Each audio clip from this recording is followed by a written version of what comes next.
ಮಾಡಬೇಕಾದಂಥ ಪರಿಸ್ಥಿತಿ ಇವತ್ತು ಕೊಡಗಿನಲ್ಲಿ ನಿರ್ಮಾಣ ಆಗಿದೆ ಮಾನ್ಯ ಅಧ್ಯಕ್ಷರೇ. ಆನೆಗಳು, ಚಿರತೆಗಳು, ಹುಲಿಗಳ ಕಾಟದಿಂದ ನಾವು ಅಲ್ಲಿ ಬದುಕನ್ನೇ ಬಾಳ್ಲಿಕ್ಕೆ ಆಗ್ತಾ ಇಲ್ಲ ಅಂತ ಒಂದು ಪರಿಸ್ಥಿತಿ ನಿರ್ಮಾಣ ಆಗಿದೆ. ಇದಕ್ಕೆ ಯಾವ್ದಾರೇ ಒಂದು ಶಾಶ್ವತ ಪರಿಹಾರ ತರಲಿಲ್ಲ ಅಂತ ಹೇಳಿದ್ರೆ ಬಹುಶಃ ಅಲ್ಲಿ ಮುಂದಿನ ದಿನಗಳಲ್ಲಿ ಜನವಸತಿಗೆ ಕೂಡ ಸಾಧ್ಯವಾಗೋದಿಲ್ಲ. ಎಲ್ಲ ಅಲ್ಲಿ ಬೆಳೆಗಾರರು ಇರ್ಬೋದು. ಇವತ್ತು ನಾವು ಬೆಳೆಯನ್ನ ಅಕ್ಕಿಯನ್ನು ಬೆಳೆಯೋದೇ ನಿಲ್ಲಿಸ್ಬಿಟ್ಟಿದ್ದೀವಿ. ಗದ್ದೆಗಳು ಪೂರ್ಣವಾಗಿ ಬೆಳೆಯೋದೇ ನಿಲ್ಲಿಸ್ಬಿಟ್ಟಿದ್ದಾರೆ ಈ ಆನೆಗಳ ತೊಂದರೆಯಿಂದ. ಇದಕ್ಕೆ ಮಾನ್ಯ ಅರಣ್ಯ ಸಚಿವರು, ಮಾನ್ಯ ಮುಖ್ಯಮಂತ್ರಿಗಳು ಪೂರ್ಣವಾದಂಥ ಸಂಪುಟ ಸಭೆ ಏನಾರು ಒಂದು ನಿರ್ಣಯವನ್ನು ಕೈ ತೆಗೆದು ನಮ್ಮನ್ನು ರಕ್ಷಣೆಗೆ ಬರಲೇಬೇಕಾಗ್ತದೆ. ಇಲ್ಲಾಂದ್ರೆ ಇಲ್ಲಿ ಜನ ಕಾನೂನನ್ನ ಅವ್ರ ಕೈಗೆ ತಗೊಂಡ್ರು ಕೂಡ ನಾವು ತಪ್ಪು ಅಂತ ಹೇಳಕ್ಕಾಗಲ್ಲ. ಆ ಒಂದು ಪರಿಸ್ಥಿತಿ ಅಲ್ಲಿ ನಿರ್ಮಾಣ ಆಗಿದೆ. ಅದನ್ನು ದಯವಿಟ್ಟು ತಾವು ಗಮನ ಹರಿಸಬೇಕು, ಸರ್ಕಾರ ಗಮನ ಹರಿಸಬೇಕು. ಮಾನ್ಯ ಮುಖ್ಯಮಂತ್ರಿಗಳು ಇಲ್ಲಿದ್ದಾರೆ, ಅವರಲ್ಲಿ ನಾನು ಕಳಕಳೆಯಿಂದ ಕೈ ಮುಗಿದು ಪ್ರಾರ್ಥನೆ ಮಾಡ್ಕೊಳ್ತಾ ಇದ್ದೀನಿ. ಜನರ ಬದುಕು ಇವತ್ತು ಸಂಕಷ್ಟದಲ್ಲಿದೆ. ಈ ಒಂದು ಮಾನವ ಮತ್ತು ಪ್ರಾಣಿಯ ಸಂಘರ್ಷದಿಂದ ದಯವಿಟ್ಟು ಇದನ್ನು ಬಗೆಹರಿಸಲಿಕ್ಕೆ ವೈಜ್ಞಾನಿಕವಾದಂಥ ಒಂದು ಕ್ರಮವನ್ನ ನಮ್ಮ ಸರ್ಕಾರ ಜಾರಿಗೆ ತಂದು ಆ ಜನರ ರಕ್ಷಣೆಗೆ ಮುಂದಾಗಬೇಕು ಅಂತೇಳಿ ನಾನು ಇವತ್ತು ಕೇಳ್ಕೊಳ್ತಾ ಇದ್ದೀನಿ. ಆದರೆ ಬಡ್ಜೆಟ್ನಲ್ಲಿ ಈ ಮಾನವ ಪ್ರಾಣಿ ಸಂಘರ್ಷವನ್ನು ಕಡಿಮೆ ಮಾಡುವ ಉದ್ದೇಶದಿಂದ 1500 ಕೋಟಿ ರೂಪಾಯಿ ವೆಚ್ಚದಲ್ಲಿ ವಿವಿಧ ಕಾಮಗಾರಿಗಳನ್ನು ಕೈಗೊಳ್ಳುವುದು ಅಂತೇಳಿ ಘೋಷಣೆಯನ್ನು ಮಾಡಿದ್ದಾರೆ. ಇದರಲ್ಲಿ ದೊಡ್ಡ ಪಾಲನ್ನ ನಮ್ಮ ಕೊಡಗು ಜಿಲ್ಲೆಗೆ ಕೊಟ್ಟು ನಮ್ಮ ರಕ್ಷಣೆಗೆ ತಾವು ಮುಂದಾಗಿ ಅಂತೇಳಿ ಕೇಳ್ಕೊಳ್ತಾ ಇದ್ದೀನಿ. ಪ್ರತಿ ವರ್ಷ ಪ್ರಸಕ್ತ ಸಾಲಿನಲ್ಲಿ 270 ಕೋಟಿ, ಇದಕ್ಕಿಂತ ಹೆಚ್ಚು ಸಪ್ಲಿಮೆಂಟರಿ ಬಡ್ಜೆಟ್ನಲ್ಲಿ ತಾವು ಘೋಷಣೆ ಮಾಡಬೇಕು ಅಂತೇಳಿ ನಾನು ಮಾನ್ಯ ಮುಖ್ಯಮಂತ್ರಿಗಳಲ್ಲಿ ಕೋರ್ಕೊಳ್ತಾ ಇದ್ದೀನಿ.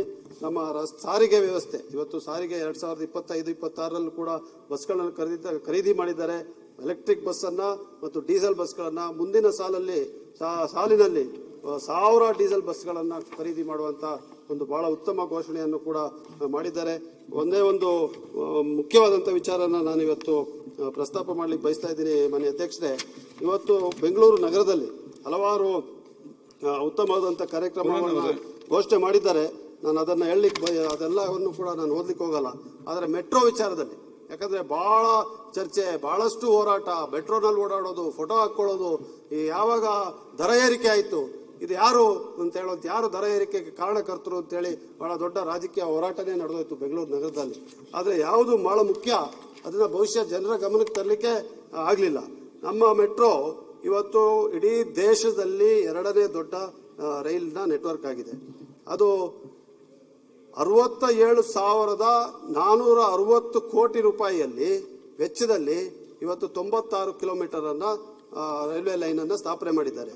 ಇದರಲ್ಲಿ ರಾಜ್ಯ ಸರ್ಕಾರ 59,376 ಕೋಟಿ ರೂಪಾಯಿ ವೆಚ್ಚ ರಾಜ್ಯ ಸರ್ಕಾರದಾಗಿದೆ. 8,084 ಕೋಟಿ ಮಾತ್ರ ಕೇಂದ್ರ ಸರ್ಕಾರದ ಬಂದಿದೆ. 88% ಸ್ಟೇಟ್ ಗವರ್ಮೆಂಟ್ ಫಂಡೆಡ್, 12% ಕೇಂದ್ರ ಸರ್ಕಾರ. ಬರೀ ರಿಬ್ಬನ್ ಕಟ್ ಮಾಡೋದಕ್ಕೆ, ದರ ಏರಿಕೆ ಆದಾಗ ನಾವು ನೀವು ಒಂದು ಹೋರಾಟಕ್ಕೆ ಮಾತ್ರ ಕೇಂದ್ರ ಸರ್ಕಾರ ಸೀಮಿತ. ಅದಕ್ಕೆ ಲೋನಿಗೆ ಗ್ಯಾರಂಟಿ ಇರೋದು ಪೂರ್ಣವಾಗಿ ಲೋನಿಗೆ ಗ್ಯಾರಂಟಿ ಕೊಟ್ಟಿದ್ಯಾ ರಾಜ್ಯ ಸರ್ಕಾರ ಅಂತ ಹೇಳಿ ಸೆಂಟ್ರಲ್ ಗವರ್ಮೆಂಟ್ ಗ್ಯಾರಂಟಿ ಅದಕ್ಕೆ ಲೋನ್ ತಗೊಂಡಿದ್ದು 59,376 ಕೋಟಿ ರಾಜ್ಯ ಸರ್ಕಾರ ಕೊಟ್ಟಿರೋದು.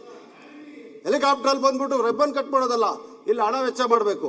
ಮುಂದಿನ ದಿನಗಳಲ್ಲಿ ಇನ್ನಷ್ಟು 41 ಕಿಲೋಮೀಟರ್, 96 ಕಿಲೋಮೀಟರ್ಗೆ 49 ಕಿಲೋಮೀಟರ್ನ ಜೋಡಿಸಿ 15 ಲಕ್ಷ ಜನ ಪ್ರತಿದಿನ ಸಂಚಾರ ಮಾಡುವಂತ ವ್ಯವಸ್ಥೆಯನ್ನ ಮಾಡ್ಲಿಕ್ಕೆ ರಾಜ್ಯ ಸರ್ಕಾರ ಮುಂದಾಗಿದೆ. ಈ ಮೆಟ್ರೋದ ಶ್ರೇಯ ಏನಾರು ಇದ್ರೆ ಅದು ಪೂರ್ಣವಾಗಿ ರಾಜ್ಯ ಸರ್ಕಾರಕ್ಕೆ ಸಲ್ಲಬೇಕು ಅಂತ ಹೇಳುವಂಥದ್ದನ್ನ ಇವತ್ತು ನಾವೆಲ್ಲ ಕೂಡ ಒಪ್ಪಲೇಬೇಕಾಗುತ್ತೆ. ಮಾನ್ಯ ಅಧ್ಯಕ್ಷರೇ, ಕೊನೆಯದಾಗಿ ನಾನು ಇಷ್ಟೇನೆ ಹೇಳಲಿಕ್ಕೆ ಬಯಸ್ತೇನೆ. ನಾನು ವಿರಾಜಪೇಟೆಯ ಶಾಸಕರಾಗಿ ಕೆಲವು ವಿಚಾರಗಳಲ್ಲಿ ನನ್ನ ಮಾತನ್ನು ಮುಗಿಸ್ತೀನಿ. ಮಾನವ ಪ್ರಾಣಿ ಸಂಘರ್ಷದ ಬಗ್ಗೆ ಈಗಾಗಲೇ ಬಹಳಷ್ಟು ಮಾತಾಡ್ಬಿಟ್ಟಿದ್ದೀನಿ. ದಯವಿಟ್ಟು ಇದನ್ನ ಬಗೆಹರಿಸಬೇಕು ಅಂತ ಹೇಳುವಂತ ಮತ್ತೊಮ್ಮೆ ಒತ್ತಾಯ ಮಾಡಿ, ಈ ಬಡ್ಜೆಟ್ನಲ್ಲಿ ಆಗಿರುವಂಥ ಘೋಷಣೆ ನಮಗೆ ಸ್ವಲ್ಪ ಸಂತಸವನ್ನು ತಂದಿದೆ. ಅದನ್ನು ಪೂರ್ಣವಾಗಿ ಅನುಷ್ಠಾನಕ್ಕೆ ತಂದು ನಮಗೆ ತೊಂದರೆಯಿಂದ ಪಾರು ಮಾಡುವಂಥ ಕೆಲಸವನ್ನು ರಾಜ್ಯ ಸರ್ಕಾರ ಮಾಡಬೇಕು ಅಂತೇಳಿ ಆದಿವಾಸಿ ನಿಗಮ ಹಾಗೆ ಕೊಡವ ಅಭಿವೃದ್ಧಿ ನಿಗಮ ಇದೆರಡನ್ನು ಘೋಷಣೆ ಮಾಡಿ ನಮ್ಮ ಜನರಿಗೆ ನೀವು ನಿಜವಾಗಲೂ ಒಂದು ದೊಡ್ಡ ಘೋಷಣೆಯನ್ನ ಮಾಡಿದ್ದೀರಿ ಅಂತ ಹೇಳುವಂಥದ್ದು. ಮತ್ತೆ ರಸ್ತೆಗಳು, ಬ್ರಿಡ್ಜ್ಗಳಿಗೆ ಇವತ್ತು ದೊಡ್ಡ ಪ್ರಮಾಣದ ಹಣ ಮೀಸಲಿಟ್ಟಿದ್ದೀರಿ. ಅದನ್ನು ಪೂರ್ಣವಾಗಿ ಎಲ್ಲಿ ಹೆಚ್ಚು ಮಳೆ ಇದೆ ಅಲ್ಲಿಯ ರಸ್ತೆಗಳಿಗೆ, ಅದು ಮಲೆನಾಡು ಭಾಗ ಇರ್ಬೋದು, ಕೊಡಗಿನ ಭಾಗ ಇರ್ಬೋದು, ಇಲ್ಲಿ ತಾವು ರಸ್ತೆಗಳಿಗೆ ಮತ್ತು ಬ್ರಿಡ್ಜ್ಗಳಿಗೆ ಅನುದಾನವನ್ನು ಹೆಚ್ಚಾಗಿ ಕೊಡಬೇಕು ಅಂತ ಹೇಳಿ ನಾನು ಪ್ರಾರ್ಥನೆ ಮಾಡ್ತಾ ಇದ್ದೀನಿ.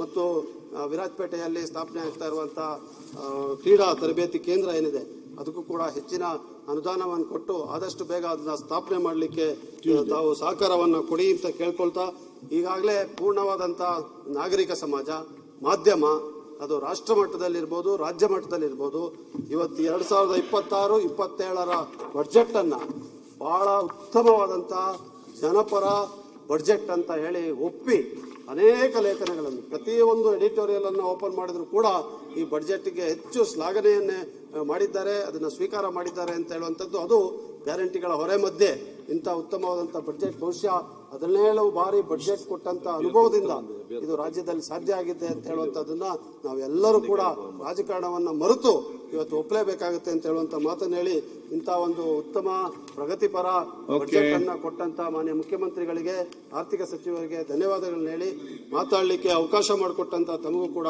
ಧನ್ಯವಾದಗಳನ್ನ ಅರ್ಪಿಸಿ ನನ್ನ ಮಾತನ್ನು ಮುಗಿಸ್ತೇನೆ. ನಮಸ್ಕಾರ. ಸಿದ್ದು ಸವದಿ ಅವರೇ, ಈಗ ಎಷ್ಟು ಟೈಮ್ ಬೇಕಾಗ್ತದೆ? ಕಾಲಿಂಗ್ ಅಟೆನ್ಷನ್ ತಗೊಳ್ಳಿ, ಮತ್ತೆ ಕ್ಯಾಬಿನೆಟ್ ಇದೆ, 20 ನಿಮಿಷದಲ್ಲಿ ಮುಗಿದಿ, 20 ಮಿನಿಟ್ಸ್.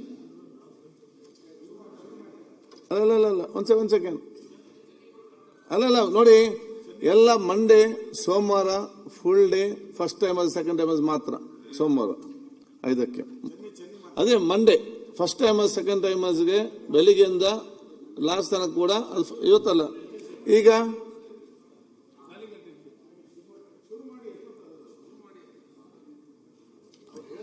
ಮಾನ್ಯ ಅಧ್ಯಕ್ಷರೇ,